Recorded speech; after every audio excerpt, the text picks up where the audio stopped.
CPC के तहत section 2 तक पिछले लेक्चर में आपको बताया गया था।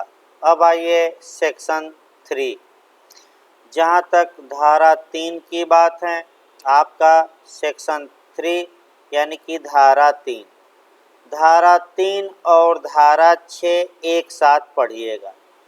यानी कि फिर एक बार बता दिया जाए, सेक्शन 3 और सेक्शन 6 को एक साथ पढ़ना है। प्री में ज़्यादातर इससे गलतियां होती हैं। आपका सेक्शन 3 और 6 यूपी सिविल जज में आपका कई बार पूछा जा चुका है। सेक्शन 3 में सबऑर्डिनेट ऑफ कोर्ट्स अर्थात न्यायालयों की अधीनस्थता दी गई है। न्यायालयों की ये भी पूछा गया है, न्यायालयों की अधीनस्थता सबऑर्डिनेशन, न्यायालयों की अधीनस्थता किस धारा में दी गई है, तो आपका जवाब रहेगा 3 में। और अगर धन संबंधी अधिकारिता मॉनेटरी जुरिडिक्शन पूछे, यानी कि धन संबंधी अधिकारिता पूछे, तो आपका जवाब रहेगा धारा 6। सबसे पहले सेक्शन को याद रखिएगा। 3 में न्यायालयों की अधीनस्थता है और सेक्शन आपका कह सकते हैं 6 में जो दिया गया है वह दिया गया है आपका धन संबंधी अधिकारिता। धारा 3 से जो क्वेश्चन बना है, आइए भारत में कौन कौन से न्यायालय हैं, तो सबसे बड़ा न्यायालय आपका उच्चतम न्यायालय या सुप्रीम कोर्ट है। फिर राज्यों में उच्च न्यायालय हैं, हाई कोर्ट हैं। इसके बाद उच्च न्यायालय के नीचे राज्यों में तमाम न्यायालय हैं। उच्च न्यायालय के जो नीचे राज्यों में न्यायालय हैं, वह जो न्यायालय हैं उच्च न्यायालय के नीचे डीजे का न्यायालय अर्थात जिला न्यायालय, जिला न्यायालय हैं। जिला न्यायालय, जिला न्यायालय दिया गया है।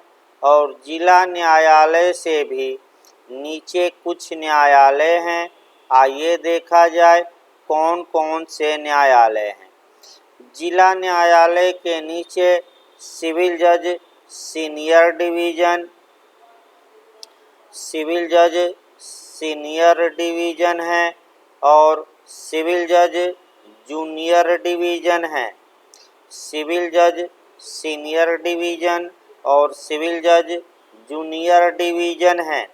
और इसके बाद आपका स्मॉल काजेज कोर्ट हैं, यानी कि लघु वाद न्यायालय हैं, लघुवाद न्यायालय। देखिए आपका यहीं से आपका क्वेश्चन बनता है, यहीं से अच्छे समझना है आपका क्वेश्चन का मॉडल। जो आपका अधीनस्थता देखनी है, सबऑर्डिनेशन देखना है। पहला जो इंटरव्यू में भी क्वेश्चन बनता है, क्या उच्च न्यायालय उच्चतम न्यायालय के सबऑर्डिनेट हैं कि नहीं, तो आपका जवाब रहेगा उच्च न्यायालय उच्चतम न्यायालय का अधीनस्थ या सबऑर्डिनेट न्यायालय नहीं है। लेकिन धारा 3 ये बताती है कि उच्च न्यायालय से नीचे के, यानी कि ये जितने न्यायालय हैं अर्थात उच्च न्यायालय से नीचे के जितने न्यायालय हैं ये उच्च न्यायालय के अधीनस्थ होंगे। अर्थात जिला न्यायालय, सिविल जज सीनियर डिवीज़न, सिविल जज जूनियर डिवीज़न और स्मॉल काजेज कोर्ट, ये सभी उच्च न्यायालय के सबऑर्डिनेट होंगे, उच्च न्यायालय के अधीनस्थ होंगे। जो यूपी सिविल जज में क्वेश्चन बना था, कि लघुवाद न्यायालय किसके अधीनस्थ होता है। तो लघुवाद न्यायालय उच्च न्यायालय के भी अधीनस्थ होता है और जिला न्यायालय के भी। यही क्वेश्चन आपका यूपीजे में बना था। दो प्रकार का मॉडल प्री में बन चुका है। पहला मॉडल ये बना है कि न्यायालयों की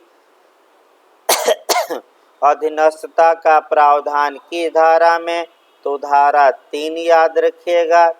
दूसरा मॉडल बना है कि स्मॉल कॉजेज कोर्ट किसके सबऑर्डिनेट होता है, तो आपका दे देगा उच्च न्यायालय के, जिला न्यायालय के। इसके बाद एक ऑप्शन दे देगा दोनों के, इनमें से कोई नहीं। तो जब भी लघुवाद न्यायालय पूछे कि किसके अधीनस्थ होता है, तो आपका जवाब रहेगा उच्च न्यायालय के भी, जिला न्यायालय के, अर्थात दोनों के। नया क्वेश्चन ये बन सकता है कि सिविल जज सीनियर डिवीज़न या सिविल जज जूनियर डिवीज़न किसके सबऑर्डिनेट होता है। तो ये जो सबऑर्डिनेट होता है, ये जो अधीनस्थ होता है, उच्च न्यायालय के भी अधीनस्थ होता है और जिला न्यायालय के भी ये अधीनस्थ होता है। नया मॉडल बन सकता है। आइए धारा 3 के बाद देखा जाए। आपका तुरंत जब भी धारा 3 पढ़िए, इसी के साथ एक और धारा 6 को तुरंत पढ़ लेना है।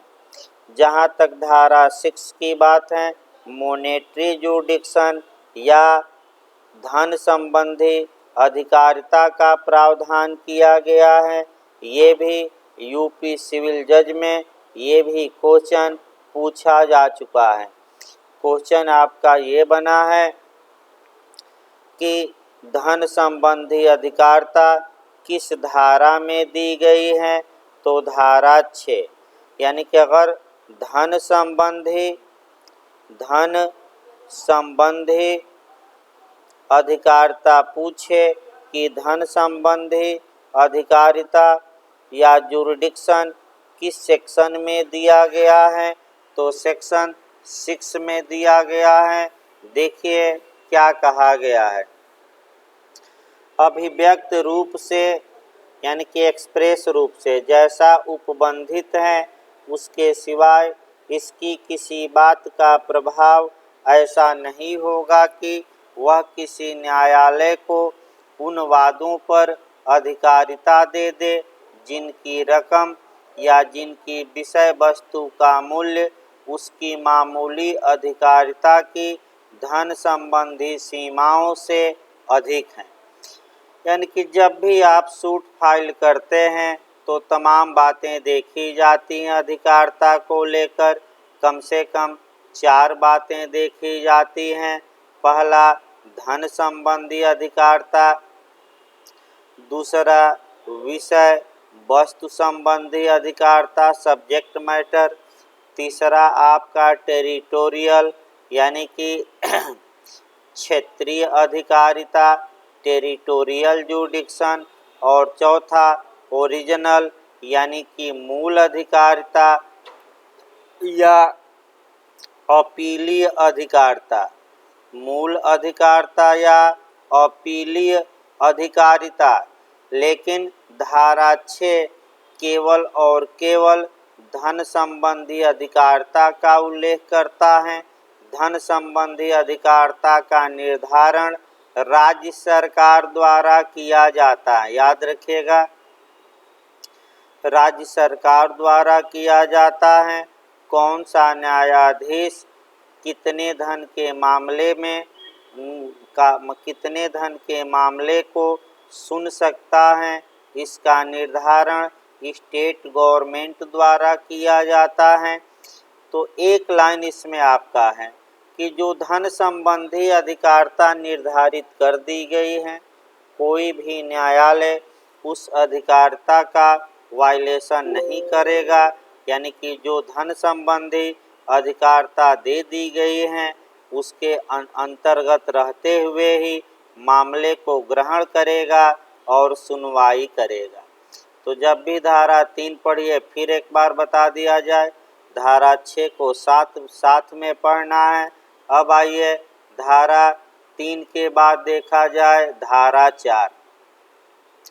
धारा 4 से भी आपका क्वेश्चन बना है, एक बार क्वेश्चन बना है, 5 से भी बना है। पहले धारा 4 देखा जाए, सेविंग क्लॉज। सेविंग क्लॉज का मतलब होता है व्यावृत्ति खंड। व्यावृत्ति खंड सेविंग क्लॉज। अब सेविंग क्लॉज होता क्या है पहले ये जानना है, और कहाँ कहाँ सेविंग क्लॉज दिया गया है। तो सेविंग क्लॉज आपका अगर आईपीसी में पूछे कि सेविंग क्लॉज कहाँ दिया गया है तो सेक्शन 5 में दिया गया है। अगर यही सेविंग क्लॉज आपका टीपीए में पूछ ले तो टीपीए की धारा 2 में सेविंग क्लॉज दिया गया है। यही क्वेश्चन अगर आपका सीआरपीसी में पूछ ले तो सीआरपीसी की धारा 5 में सेविंग क्लॉज दिया गया है। सेविंग क्लॉज होता क्या है, व्यावृत्ति खंड होता क्या है, कुछ कानूनों को बचाया जाता है। इसका मतलब ये हुआ कि अगर सीपीसी में कोई प्रावधान है और आपका सिविल मामलों के लिए अलग से कोई स्पेशल लॉ यानी कि कोई विशेष विधि बना दी गई या कोई लोकल लॉ यानी कि कोई स्थानीय विधि बना दी गई, कोई विशेष विधि बना दी गई या कोई स्थानीय विधि बना दी गई लोकल लॉ, तो आईपीसी भी आपको जोड़कर पढ़ना है। आईपीसी की धारा 41 में स्पेशल लॉ को परिभाषित किया गया है, जबकि आईपीसी की धारा 42 में लोकल लॉ को यानी कि आईपीसी की धारा 41 में विशेष विधि को परिभाषित किया गया है, जबकि आईपीसी की धारा 42 में स्थानीय विधि को परिभाषित किया गया है। तो एक नियम भी यहाँ धारा 4 में समाहित है, उस नियम को देखिए। नियम ये है कि अगर विशेष या स्थानीय विधि और सीपीसी के प्रावधानों में विरोधाभास हो, टकराव हो, तो कौन प्रिवेल करेगा। प्रिवेल करेगा मतलब कि अभिभावी कौन होगा, अर्थात वहाँ विशेष विधि या स्थानीय विधि के नियम लागू होंगे कि सीपीसी के नियम लागू होंगे। तो एक लाइन बना लीजिए, आपका जो सामान्य विधियां होती हैं उस पर विशेष विधि तथा स्थानीय विधि प्रिवेल करती हैं, अर्थात जो स्पेशल लॉ और लोकल लॉ होता है वह आपका जनरल लॉ पर प्रिवेल करता है, अभिभावी होता है। अब यूपीजे का क्वेश्चन यहाँ बनाया जाए धारा 4 से। यूपीजे में ये क्वेश्चन बना था कि सीपीसी किसमें लागू नहीं होती हैं, दे देगा विशेष विधि के मामले में, फिर दे देगा स्थानीय विधि के मामले में, फिर दे देगा उपर्युक्त दोनों, इनमें से कोई नहीं। तो अच्छे से तैयार रखिए। स्पेशल लॉ और लोकल लॉ में अगर कोई नियम स्पष्टतः दिया गया है तो वहाँ सीपीसी के प्रावधान अप्लाई नहीं होंगे, बल्कि स्पेशल लॉ तथा लोकल लॉ के नियम ही लागू होंगे, अर्थात विशेष विधि के प्रावधानों, स्थानीय विधि के प्रावधानों, जो विशेष अधिकारिता होती हैं उसमें सीपीसी अप्लाई नहीं करेगा। ये क्वेश्चन भी आपका यूपीजे में पूछा जा चुका है। थोड़ा इस क्वेश्चन से भी सतर्क रहना है।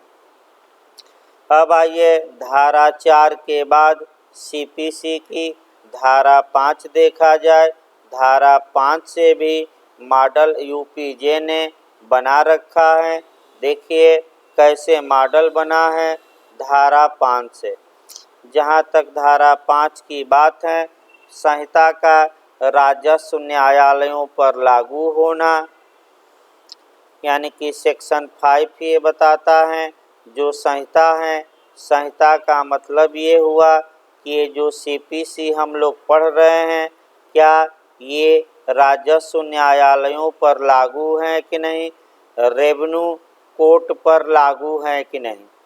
तो धारा 5 ये बताती है कि सीपीसी के प्रावधान राजस्व न्यायालयों पर लागू होते हैं, राजस्व न्यायालयों पर भी लागू होते हैं, लेकिन लगाकर पढ़ना है, लेकिन राज्य सरकार चाहे तो ऐसी दशा में छूट दे सकती है कि सीपीसी के सभी प्रावधान या कुछ प्रावधान राजस्व न्यायालयों में रेवेन्यू कोर्ट में लागू नहीं होंगे। अगर राजस्व न्यायालयों के लिए अलग से कोई कानून बना दिया गया है तो वह स्पेशल कानून होगा और उस मामले में भी सीपीसी लागू नहीं होगी। अर्थात सामान्य नियम ये निकला कि रेवेन्यू कोर्ट पर भी सीपीसी लागू है, लेकिन रेवेन्यू कोर्ट में कहाँ तक छूट दी जाए, इसके लिए राज्य सरकार चाहें तो अलग कानून या नियम बना सकती है। और अगर राज्य सरकार ने अलग नियम बनाकर छूट दे दी है लागू करने से, तो वहाँ सीपीसी अप्लाई नहीं होगी उतनी बातों के बारे में। तो धारा 5 आपका हो गया। अब देखिए आपका कह सकते हैं कि कैसा क्वेश्चन यूपीजे ने बनाया, उस मॉडल को देखा जाए। देखिए क्वेश्चन क्या बना था। क्वेश्चन ये बना था आपका कि सीपीसी लागू होती है। ये मॉडल बना था सीपीसी लागू होती हैं, आपका दे दिया था राजस्व न्यायालयों में लागू होती हैं, फिर दे दिया विशेष विधि में लागू होती हैं, फिर दे दिया स्थानीय विधि दे देगा ऑप्शन, और अंतिम ऑप्शन आपका उपर्युक्त सभी। तो सीपीसी के प्रावधान अगर धारा 4 हम देखें तो स्थानीय विधि और विशेष विधि में लागू ही नहीं होते, राजस्व न्यायालयों में लागू होते हैं, ये धारा 5 बताती हैं। तो आपका ऑप्शन किस में लागू होता है, पहला रहेगा राजस्व न्यायालयों में। आइए इसके बाद धारा 6 बता ही दी गई हैं। अब धारा 7 और धारा 8। धारा 7 और 8 से जल्दी क्वेश्चन नहीं बनता है, लेकिन बिहार ने एक बार क्वेश्चन बना ही डाला है। आइए देखा जाए धारा 7 में क्या है और धारा 8 में क्या है। एक एक लाइन केवल जानना है। जहाँ तक धारा 7 की बात है, प्रांतीय लघुवाद न्यायालय प्रोविंशियल स्मॉल कॉजेज कोर्ट हैं। एक एक लाइन याद रखिएगा, प्रांतीय लघुवाद न्यायालय, प्रांतीय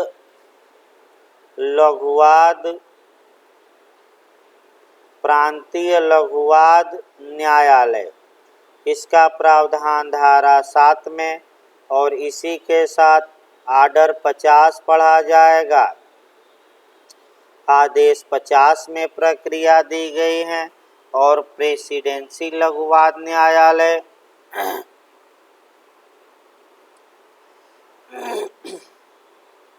प्रेसिडेंसी लघुवाद न्यायालय, इसके लिए प्रावधान धारा 8 में किया गया है और CPC का आर्डर 51। बस प्री के लिए इतना याद रखिएगा। अब आइए आगे चला जाए।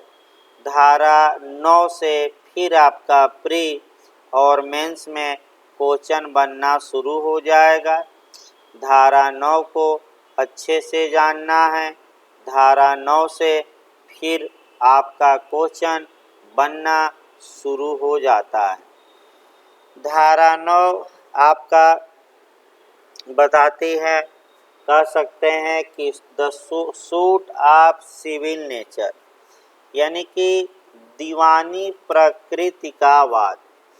सूट ऑफ सिविल नेचर अर्थात दीवानी प्रकृति का वाद।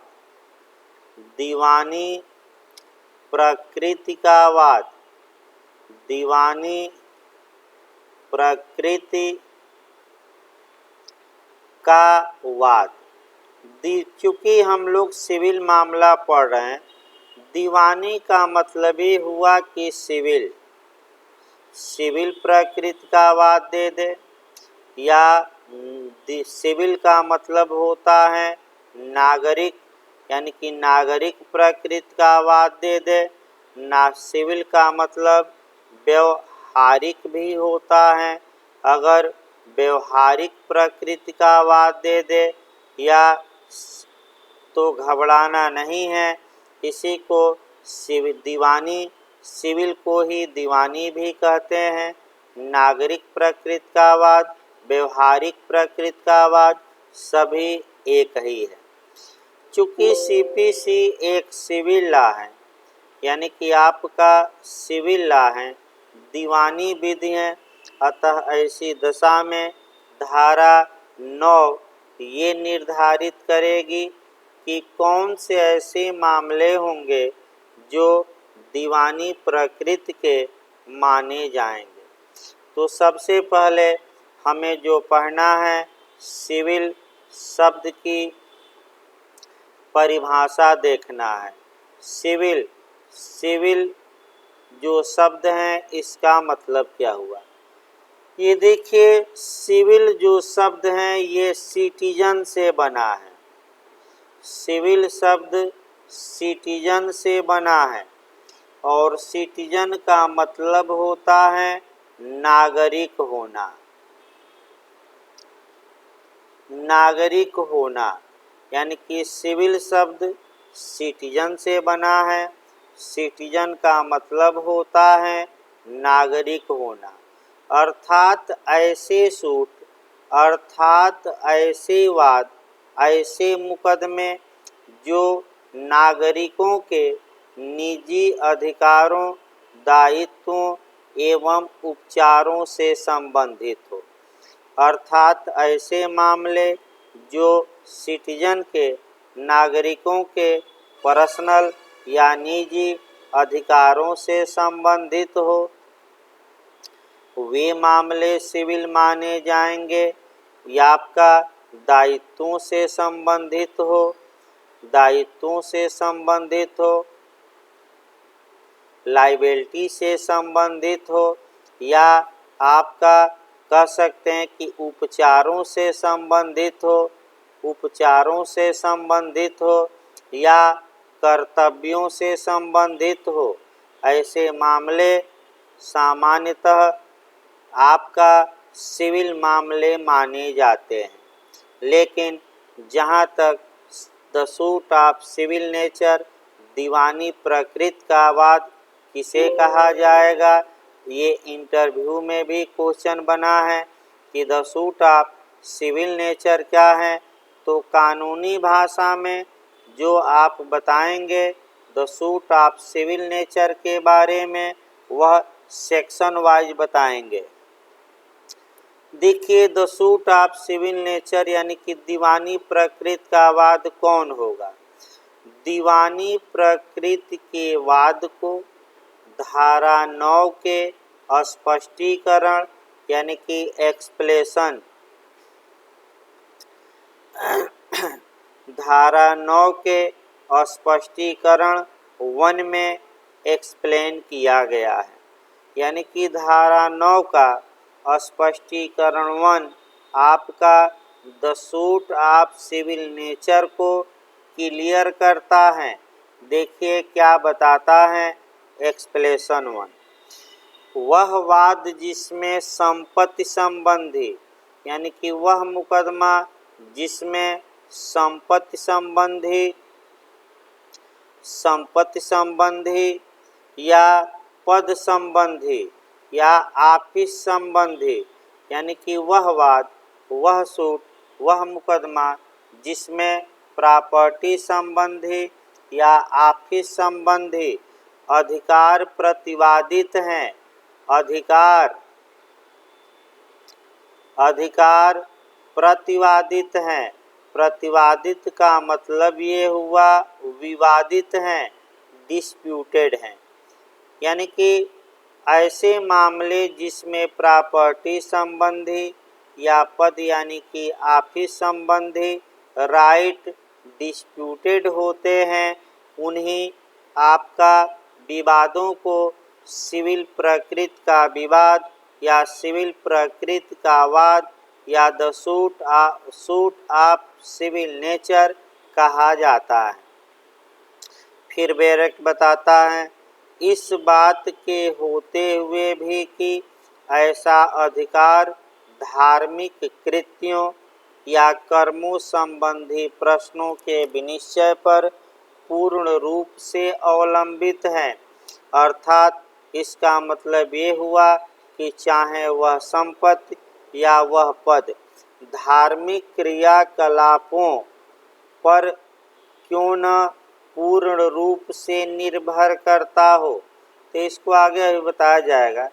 यानी कि अगर आपसे कोई पूछे इंटरव्यू में भी कि the suit of civil nature क्या है, तो आप 2 लाइन में बताएंगे, ऐसा वाद जिसमें प्रॉपर्टी संबंधी या ऑफिस संबंधी राइट डिस्प्यूटेड हो, उसी को the suit of civil nature कहा जाता है।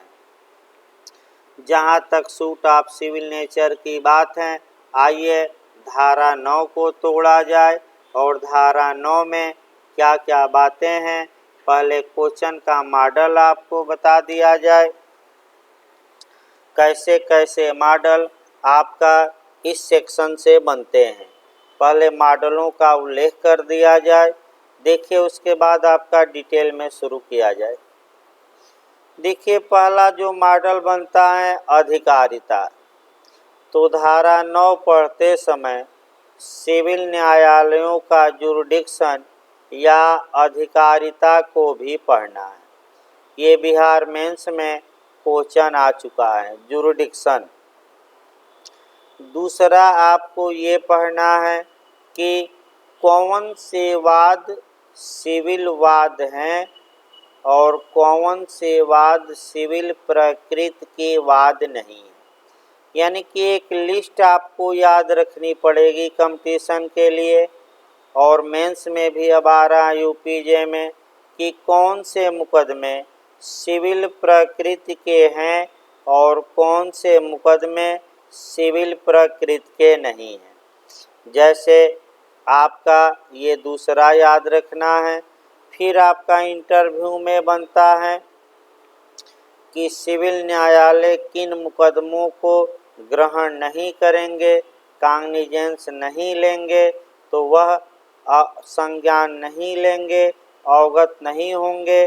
तो ऐसे मुकदमे जिनके ग्रहण करने पर एक्सप्रेस रूप से यानी कि अभिव्यक्ति रूप से या इम्प्लाइड यानी कि विवक्षित रूप से कानून द्वारा रोक लगा दी गई है, तो ऐसे मामले सिविल न्यायालय एक्सेप्ट ही नहीं करेंगे, ग्रहण नहीं करेंगे। अगला जो नियम आपको देखना है, इस समय जो पूछा जा रहा है जाति से संबंधित मामले, ये भी मेंस में यूपी आ चुका है। कास्ट से संबंधित मामले आपका क्या जाति से जो संबंधित मामले हैं, क्या ये the suit of civil nature माने जाएंगे? तो केवल जाति से संबंधित मामले सूट ऑफ सिविल नेचर नहीं माने जाएंगे। यानी कि कोई व्यक्ति न्यायालय में जाकर केवल ये मांग करे कि न्यायालय ये घोषित करे कि हम इस जाति के हैं, इसके लिए कोई मुकदमा नहीं लाया जा सकता, जबकि उस जाति के होने के कारण कोई वह संपत्ति या पद से जुड़ाव न हो। इसको डिटेल में हम बताएंगे। आपका मॉडल बताया गया कि कैसे कैसे क्वेश्चन आपका बनता है और कौन सिविल सूट है कौन नहीं है, इसकी एक लिस्ट बनाई जाएगी। वह लिस्ट पीटी के लिए याद करना पड़ेगा। आइए एक एक करके देखा जाए। सेक्शन 9 पहले बेयर एक्ट पढ़ाया जाए, तब अधिकारिता बाद में पढ़ाई जाएगी। जहाँ तक धारा 9 की बात है, देखिए धारा 9 बेयर एक्ट क्या कहता है। धारा 9 बेयर एक्ट में ये बताया गया है, जो मार्जिनल नोट्स हैं, जो हेडिंग हैं, पार्श्व टिप्पण हैं, देखिए क्या कहा गया है। जब तक कि वर्जित न हो, यानी कि जब तक कि वर्जित न हो, जब तक कि वर्जित न हो, जब तक कि वर्जित न हो, न्यायालय सभी सिविल वादों का विचारण करेंगे। जो सिविल न्यायालय हैं, न्यायालय का मतलब सिविल न्यायालय क्या करेंगे, सभी सिविल वादों का, सभी सिविल वादों का, सभी सिविल वादों का विचारण करेंगे, ट्रायल करेंगे। सभी सिविल वादों का विचारण करेंगे, ट्रायल करेंगे। इसका मतलब ये हुआ कि जब तक वर्जित न हो, बार्ड न हो। बार्ड का मतलब कि जब तक रोका न गया हो, जब तक प्रतिबंधित न किया गया हो। इसका मतलब ये हुआ कि जब तक बार्ड न किया गया हो या जब तक रोका न गया हो, सिविल न्यायालय सभी सिविल वादों का विचारण करेंगे। तो क्या कुछ ऐसे मामले हैं जिनके विचारण पर सिविल न्यायालयों पर रोक लगा दी गई है, बार्ड कर दिया गया है, वर्जित कर दिया गया है। तो या तो जो रोक लगाई गई है वह रोक एक्सप्रेस हो सकती है, अब यहाँ से अच्छे से तैयार रखिएगा, या तो वह रोक अभिव्यक्त हो सकती हैं, एक्सप्रेस हो सकती हैं, या इम्प्लाइड यानी कि विवक्षित हो सकती हैं। यानी कि सिविल न्यायालयों की अधिकारिता पर जो रोक है, वर्जन है, बार्ड है, या तो वह एक्सप्रेस हो सकता है या आपका कह सकते हैं कि आपका इम्प्लाइड हो सकता है। पहले इन रोकों को आपको कह सकते हैं कि अच्छे से देख लिया जाए और तब आगे बढ़ा जाए। पहला रोक आपका एक्सप्रेस है, अभिव्यक्त है।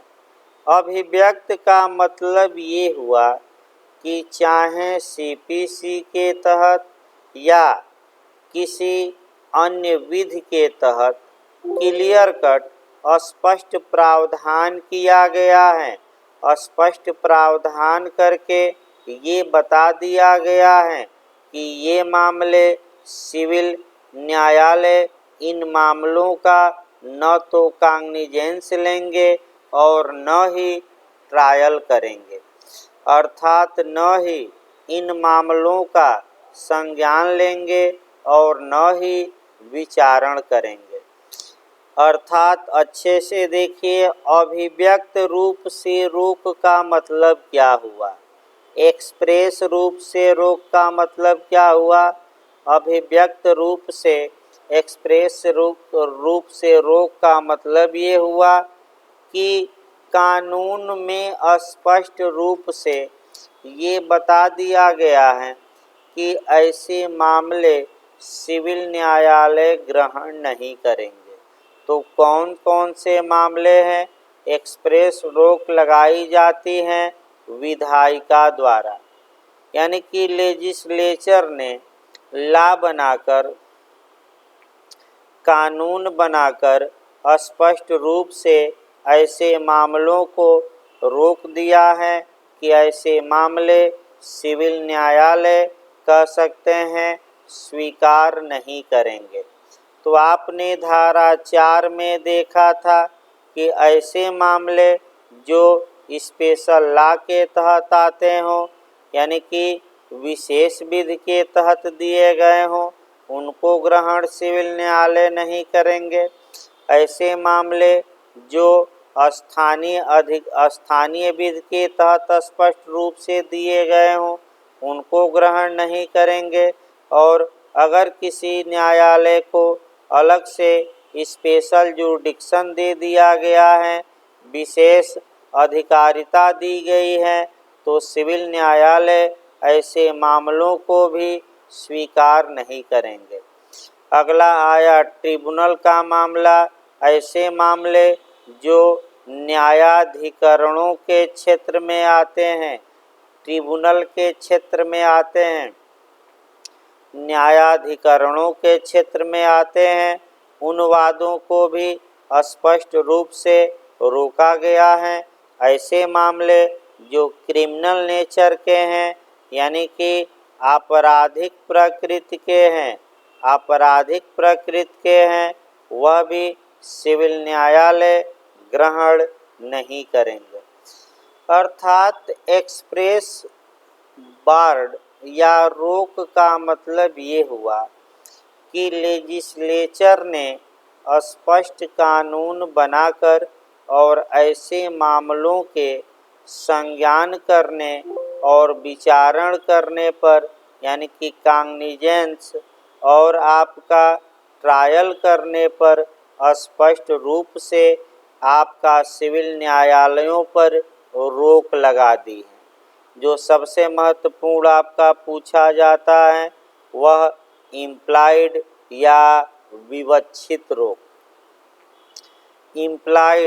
इम्प्लाइड का मतलब हुआ विवक्षित या इम्प्लाइड रूप से बाढ़ कब कहा जाएगा? तो विवक्षित रूप से रोक तब कही जाएगी जब कानून में कहीं कोई उल्लेख नहीं है, यानी कि विधायिका ने कानून बनाकर नहीं रोका है, बल्कि विधि के जनरल रूल, लॉ के सामान्य नियम या विधि के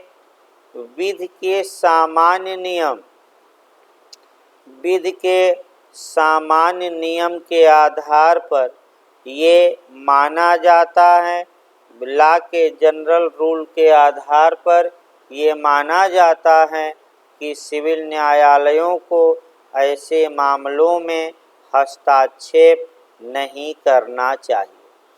इसका मतलब कानून ने स्पष्ट रूप से कहीं रोका नहीं है, लेकिन विधि के जनरल रूल या विधि के जो सामान्य नियम हैं, उन नियमों के अनुसार ये माना जाता है कि ऐसे मामलों को सिविल न्यायालयों को स्वीकार नहीं करना चाहिए। तो पहला मामला हो गया पब्लिक पॉलिसी या लोकहित के मामले या पब्लिक पॉलिसी के मामले। पब्लिक पॉलिसी यानी कि जो नियम या जो कानून जनता की भलाई के लिए बनाए जाते हैं, सामान्य नियम यही है कि न्यायालयों को उसमें हस्तक्षेप नहीं करना चाहिए।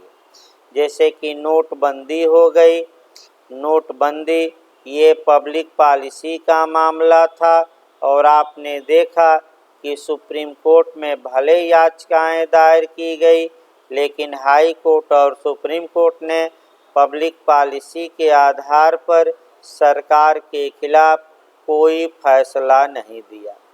दूसरा, ये आपका राजनैतिक मामले, जो शुद्ध रूप से पॉलिटिकल मामले होते हैं, राजनैतिक मामले होते हैं, ये माना जाता है कि न्यायालयों को पॉलिटिकल मामले या राजनैतिक मामलों में हस्तक्षेप नहीं करना चाहिए। एक उदाहरण देखिए, कांग्रेस का उदाहरण देखिए। कांग्रेस का अध्यक्ष कौन बने अब, या सोनिया गांधी बने कि राहुल जी बने, अगर इस बारे में कोई विवाद उत्पन्न होता है तो क्या कोर्ट का दरवाज़ा खटखटाया जा सकता है? नहीं, क्योंकि ये शुद्ध रूप से पॉलिटिकल मामले हैं और इसको न्यायालयों से बाहर ही निपटाना चाहिए। इसके बाद ऐसे मामले जो संविधान अधिनियम की धारा 23 में आते हैं, 23 में, ऐसे यानी कि अनलॉफुल कंसिडरेशन और पर्पज, यानी कि विधि विरुद्ध आपका कह सकते हैं, उद्देश्य और प्रतिफल, जो लास्ट में आपको बताया जा रहा है, ये सबसे महत्वपूर्ण है। आपका जो पब्लिक पॉलिसी के आधार पर रोक लगाई गई है। एक्ट ऑफ स्टेट, यानी कि राज्यकृत के मामले, एक्ट ऑफ स्टेट यानी कि राज्यकृत के मामले, इसको लास्ट में अच्छे से समझिए। आपका राज्यकृत के मामले कौन होते हैं? तो जब किसी राज्य का सेवक किसी दूसरे राज्य के नागरिकों को क्षति पहुंचाता है, तो ऐसी दशा में ये सामान्य नियम है कि वह राज्य जिसका लोक सेवक था, वह राज्य इसके लिए उत्तरदायी नहीं होगा। जैसे कि भारत के सैनिक हैं, पाकिस्तान का बॉर्डर पार करके सर्जिकल स्ट्राइक करते हैं और पाकिस्तान में कुछ लोगों को मार देते हैं, तो क्या पाकिस्तान भारत के न्यायालयों में मुकदमा करके क्षतिपूर्ति की मांग कर सकता है कि नहीं? तो चूँकि ये घटना विदेशियों के प्रति की गई है, लोक सेवकों ने किया है भारत के, इसी को एक्ट ऑफ स्टेट कहा जाता है, राज्यकृत। ऐसे मामलों में पब्लिक पॉलिसी ये कहती है, लोकनीति ये कहती है कि ऐसे मामलों को भारत के न्यायालयों को संज्ञान ही नहीं करना चाहिए। संज्ञान यानी कि कॉग्निजेंस ही नहीं लेना चाहिए। इसका मतलब ऐसे मामले पब्लिक पॉलिसी के आधार पर स्वीकार नहीं किए जाने चाहिए। धन्यवाद।